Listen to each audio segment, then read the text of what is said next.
Sport and training influence bone and body composition in women collegiate athletes. Abstract. Sport and training influence bone and body composition in women collegiate athletes. Journal Strength and Conditioning Research. 1710 through 1717, 2010. This is a novel descriptive study to characterize off-season, preseason, and postseason bone and body composition measures in women collegiate athletes from 2006 through 2008. 67 women collegiate athletes from 5 sports: softball, basketball, volleyball, swimming, and track jumpers and sprinters were scanned using dual image X-ray absorptiometry, DXA, at 3 seasonal periods. A. Off-season equals before preseason training. B. Preseason equals after preseason training. And C. Postseason equals after competitive season. Dual energy X-ray absorptiometry scans were analyzed for total body mass, lean mass, LM, fat mass, FM, percent body fat, percent BF, bone mineral content, bone mineral density, BMD, and arm BMD, leg BMD, pelvis BMD, and spine BMD. Data were analyzed between sports using analysis of variance, ANOVA, with 2 key post-hoc follow-ups, and within each sport using repeated measures, NOVA and LSD.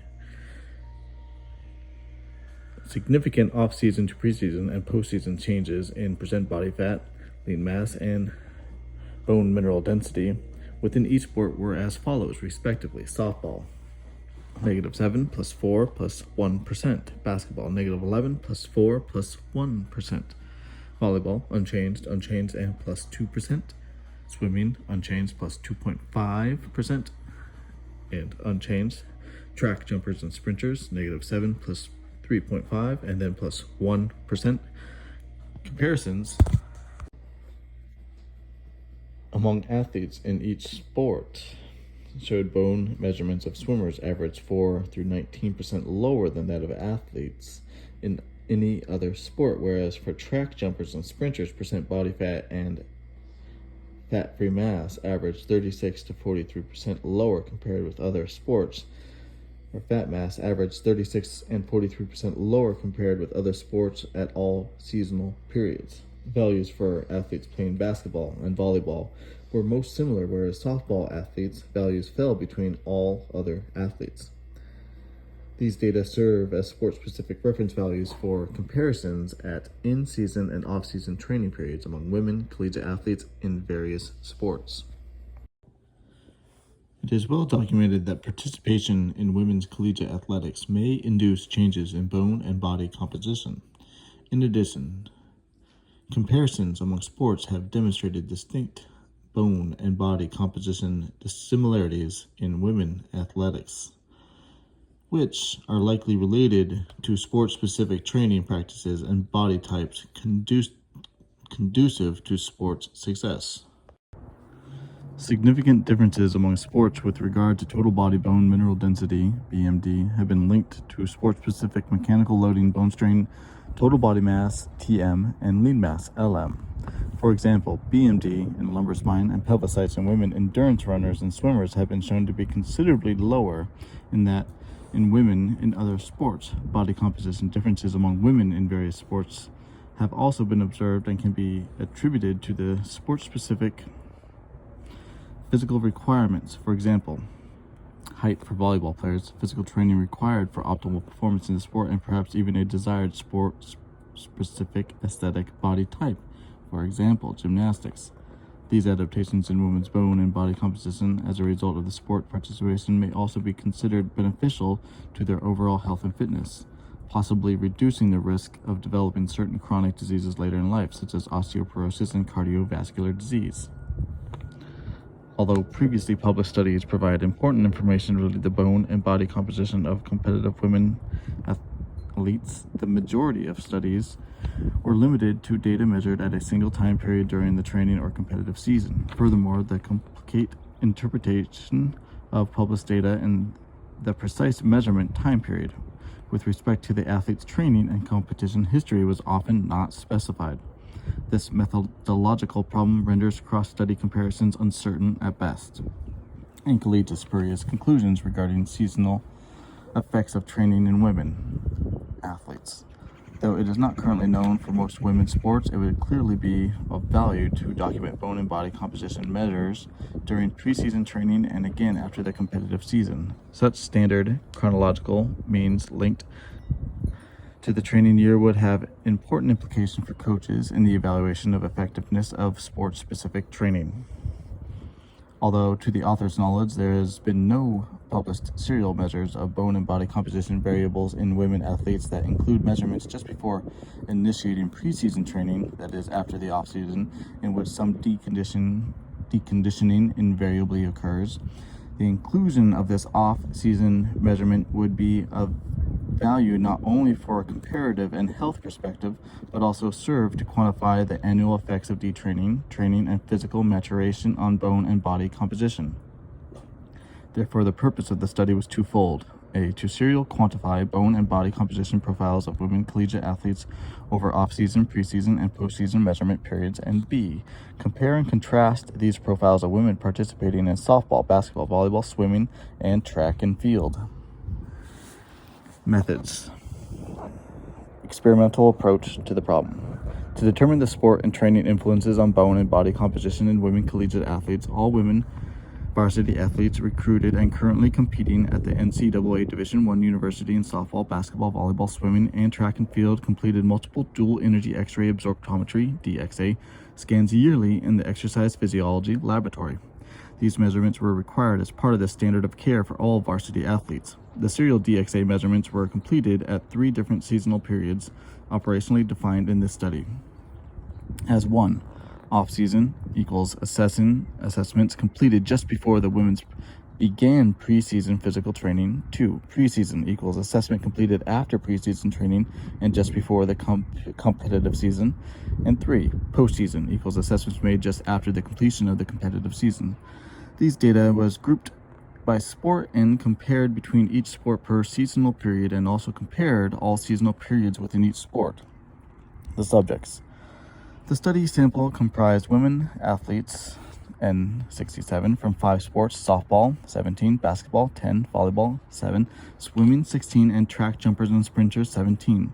Data were obtained by permission from the Director of Performance Nutrition in the athletic department of all athletes identified remaining confidential.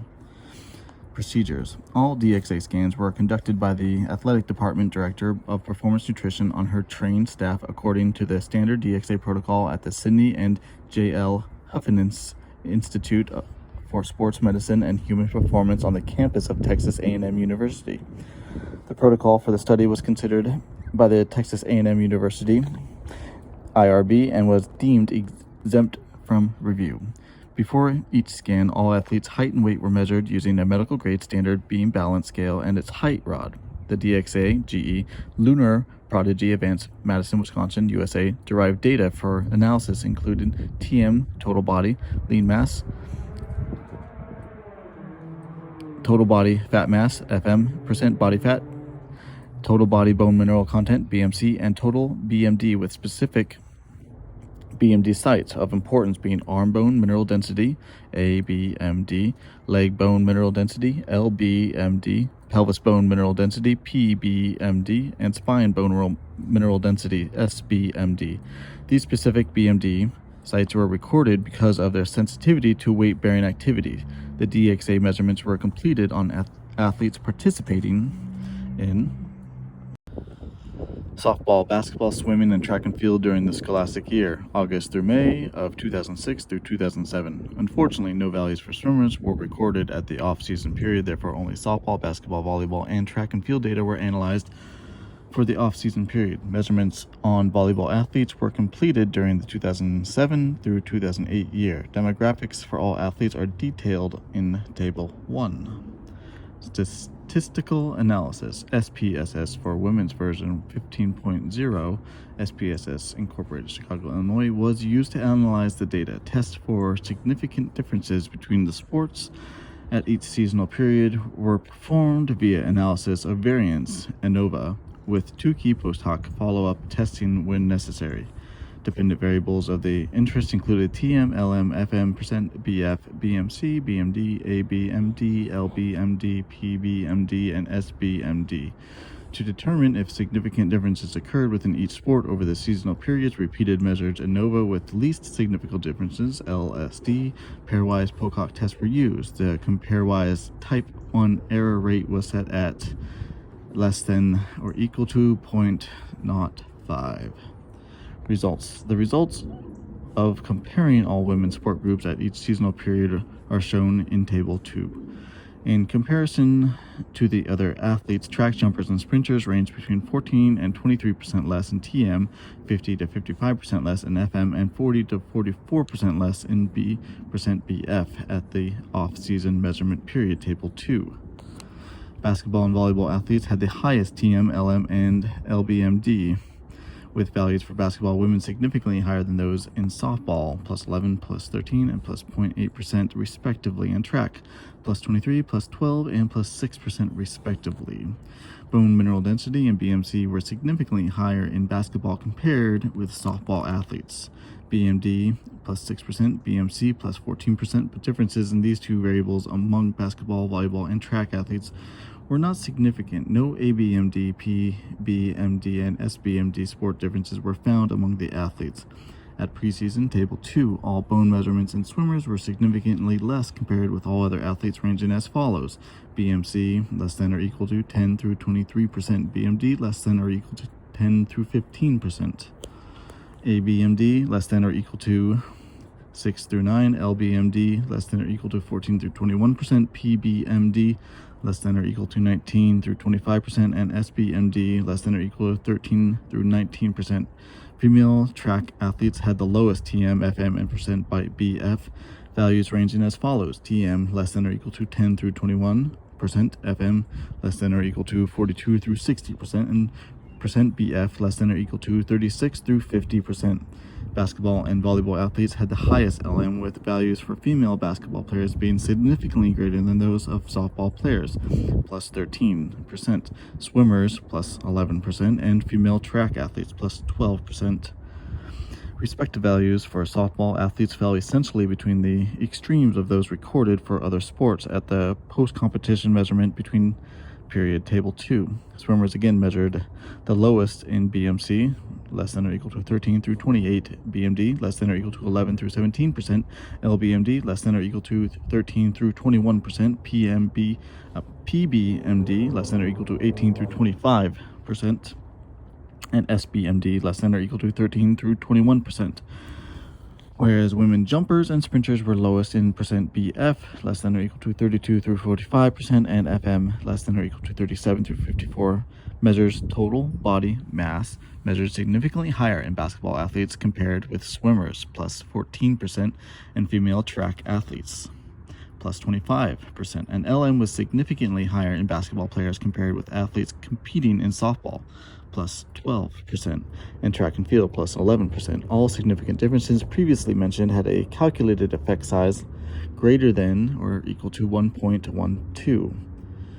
Significant changes in variables of interest were observed across the season for women in sports, reflecting the influence in training and sport competition, Table 2.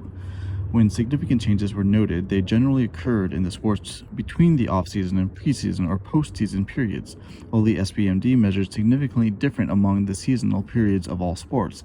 Interestingly, changes in many of the bone values did not reach significant until the post-season measurement period. Discussion. This is the first study to use serial DXA measures to quantify and compare bone and mineral composition profiles of women collegiate athletes competing in sports with various weight-bearing and muscular power requirements at 3 distinct time periods in their training year: off-season, preseason, and postseason. Our results reflect the physical characteristics of women athletes successful in their chosen sport, the adaptive responses to physical training, and the sport-specific loading characteristics of bone. The significantly lower BMD in swimmers compared with that in women of other collegiate sports in our study corroborates the findings of previous authors. For example, Taffy et al. compared the effects of swimming with weight-bearing activities and found that although swimmers exert forceful muscular contractions, the absence of high-impact loading, as found in sports such as gymnastics, is likely the reason for lower peak BMD in swimmers. This was also observed by Crichton et al. In swimmers compared with basketball and volleyball players. Therefore, our findings of lower BMD in swimmers taken together with similar reports by others suggest that training involving high-impact loading and exposure to high rates of bone strain are crucial for stimulating osteogenesis, resulting in heightened bone development. Additional factors related to mechanical loading have been shown to affect BMD. For example, relationships between TM and LM have been linked to peak BMD. Egan et al. Found that women athletes in high-impact sports with greater TM and LM had the highest BMD. This suggests that athletes with greater TM and LM who are engaged in sports requiring high-impact loading create greater peak forces and greater peak strains on bone, which can result in a greater osteogenic response. However, our track jumpers and sprinters had the lowest TM, yet demonstrated measures of BMD not different from basketball and volleyball players, who had the highest TM. Furthermore, LM in our track athletes averaged between 9 and 14% less than that of our basketball players at all three measurement periods. Yet again, their BMD was relatively similar. The lack of differences in BMD we found among basketball and volleyball and track athletes in our study may be because of the fact that our track and field group comprised of jumpers and sprinters. Though we did not measure the biomechanical bone loading characteristics in our track athletes, it is reasonable to conclude that they would be comparable to those of basketball and volleyball athletes because these sports involve similar jumping and sprinting tasks, which might explain similar BMD values despite lower TM and LM in the track athletes. Recurring differences among the sport participants' body composition at each seasonal period were observed. Our findings of lower FM and percent body fat in track jumpers and sprinters were to be expected because of the competitive. It is essential that these athletes have relatively low FM and percent body fat to maximize speed and jumping capabilities. Interesting, BM, percent BF, and FM in swimmers were statistically similar to respective values in women participating in other sports, including in our study. This lack of difference implies that swimmers can still aid in muscle development and can contribute to maintenance of an appropriate FM and percent BF. Furthermore, FM and BF and TM were similar among softball, basketball, and volleyball athletes, which suggests a similar body compositional requirement for optimal performance in these sports. Our body composition values were found to be much higher in comparison to those published previously from studies conducted almost 2 decades ago, and in which only the effects of a competitive season were examined. Hydrostatic weighing was used in these previous studies to determine bone and body composition and not DXA. Interestingly, because of the emergence of DXA for the determining bone and body composition, no longitudinal morphological data in women athletes had been published. Our data are the first to provide DXA-derived reference values and to compare and contrast bone and body composition measured among women athletes in different sports at 3 separate seasonal periods using DXA. These sport-specific findings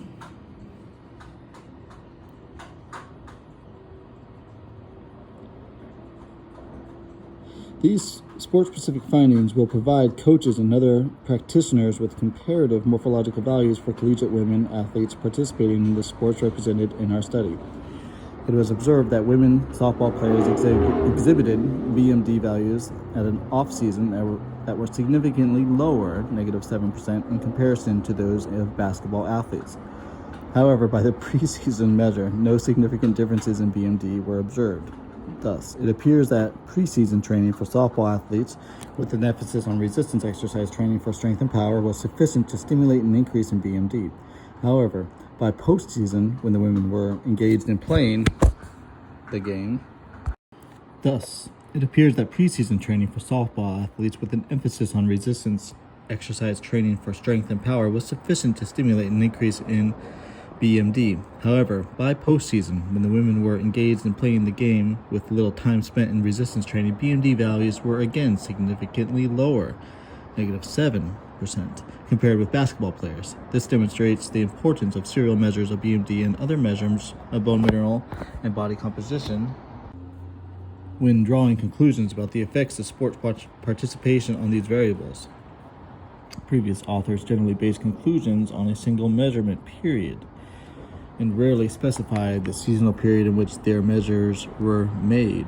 For comparison purposes, the period of the training year must be clearly specified in future studies purporting to compare morphological data among women competing in various sports. To the author's knowledge, our data are the first published to quantify the seasonal effect of women's athletic participation on bone and body composition assessed by DXA. The addition of an off-season measurement before preseason training in our study enabled us to assess the effects of unloading from training and competition, i.e. detraining, which occurred after the cessation of competition, i.e. detraining, which occurred after a cessation of competition in the previous season. We found that the significant changes in bone and body composition variables occurred most often between off-season and preseason or postseason. It is natural that athletes would detrain during their off-season because of the absence of carefully coordinated physical training supervision by coaches. Furthermore, the intense physical training of the preseason and that of the competitive season would likely induce adaptive increases in bone mineralization and changes in body composition consistent with the training stimulus. Thus, a critical time in preparation for competition success appears to be in the preseason period, involving structured and sport-specific physical training to prepare the body for the competitive season. Interestingly, in the women engaged in the various sports we studied, increases several regional and total body BMD values did not reach significance until the postseason measurement period. This delayed response could be because of the loading frequency and mechanical loading exposure of bone osteogenic stimuli of exercise training. In support of this concept, Hesse et al. Found that increasing the load frequency in adult female rats positively affected the mechanical strains and osteogenesis dose-response relationship to the animals, resulting in greater bone formation. Furthermore, Robling et al. Reported that peak bone formation in adult female rats trained 16 weeks occurred when mechanical loading was administered in 4 separate short bouts per day, instead of one long uninterrupted bout of exposure. They concluded that the greatest osteogenic response occurred when long-term mechanical loading is coupled with multiple short bouts of exposure each day. These findings in animals may help explain our results. The competitive season adds to any increases realized during preseason by incorporating a greater duration of exposure to multiple bouts of mechanical loading on most days through a combination of one or more activities, practice, strength training, and conditioning, and competitive play. Comparatively, off-season and preseason training sessions are generally shorter in duration, with the primary focus on one intense bout of mechanical loading per day. Additionally, these significant adaptations in BMD have been shown to occur over a longer duration, suggested that the competitive season can also provide the appropriate period of time for increasing BMD. Published % BF values average 20 to 24% for untrained women 15 to 19 years of age, and 22 to 25% for those 20 through 29 years old. Excuse me. The % BF of our basketball athletes, 24%, and swimmers, 22.2, was average for their age, whereas those of track athletes, 15%, were below, and for women's softball, 26%, and volleyball players, 27%, it was above their age-matched average. It is important to note, however, that the general population norms set for women are generally based upon prediction equation using skin fold measurements. Ball et al. Reported that the Jackson et al. Skin fold predictions equation significantly underestimated % BF by 3.2 to 5.6% in women scanned by DXA. They were unaware of any other published seasonal body composition data in women athletes measured by DXA to compare with ours. We also know of no published DXA-derived population normative body composition data for women and various ages with which to compare our findings. If we apply a 3.2 to 5.6% correction in body fat to our DXA data, as suggested by Ball et al., then the percent body fat values for all our women athletes in all sports would be considered at or below the age-matched untrained population average. We suggest that this is an appropriate way to interpret our data.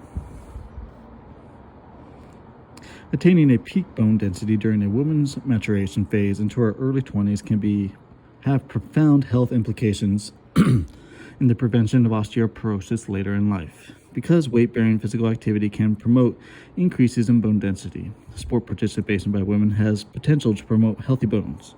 The BMD average values for all women in our study, with the exception of those of swimmers, were higher than in sedentary controls measured by Egan et al., with values for softball players being at plus 13%, basketball plus 20%, volleyball plus 17%, and for track jumpers and sprinters plus 17%, higher by comparison. Despite swimmers posting LM and average to below percent BF and FM when compared with other athletes in our study, their BMD was similar to that of a sedentary population.